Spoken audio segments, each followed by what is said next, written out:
As funeral directors lament at the government's decision to ban funerals and burials for 2 weeks, one funeral director has highlighted possible constitutional breaches arising from the measure.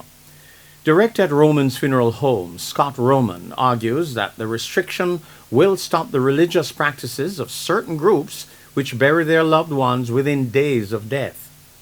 The Constitution, under its Charter of Rights, makes provisions for the freedom of religion, and the issue of whether the restriction actually prevents this freedom will have to be determined by a court. Mr. Roman says, based on his experience in the funeral industry, there could be conflict in relation to the 2-week ban on burial. I don't think that the government also took into consideration that they're encroaching on religious rights as well. There are some religions that require bodies to be buried within a 3-day period. Yeah, like I think Judaism. Jewish and Muslim. Yeah. So at that point, you're not encroaching on the religious rights of certain people. And Mr. Roman also pointed out that the restrictions on issuing burial orders will increase the difficulties for families of deceased persons over the next 2 weeks. Even with the banning of the burial orders, cremations can't take place either. Because if there's no burial order issued, you cannot apply for the proper documentation. So you're going to have 2 weeks of a period that there can be no disposition at all of any human remains. Meanwhile, Mr. Roman, along with Managing Director Sam Isaacs and Sun Funeral Home Gordon Chuck, have recommended other measures that the government could consider for laying the dead to rest.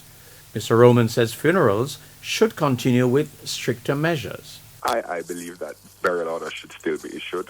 Burials should definitely continue, but you should have a stricter limit that is enforced. I think enforcement is the biggest thing that the government needs to look at. If you have even the limit down to 5 persons from the same household who are immediate family members for a graveside burial only, no funeral service, just a graveside burial only, 5 persons from the same household, immediate family members, that should be fine. And Mr. Chuck says the government should consider allowing burials and cremation. Well, I mean, there's no ideal solution. Drastic times call for drastic measures, right? But I would go as far to say, okay, ban funerals themselves totally, but not burials or cremations. So Scott proposed a number of 5. I think that's reasonable. So you'd have maybe 5 family members be allowed to actually follow through with a burial or have the paperwork burial order for cremations.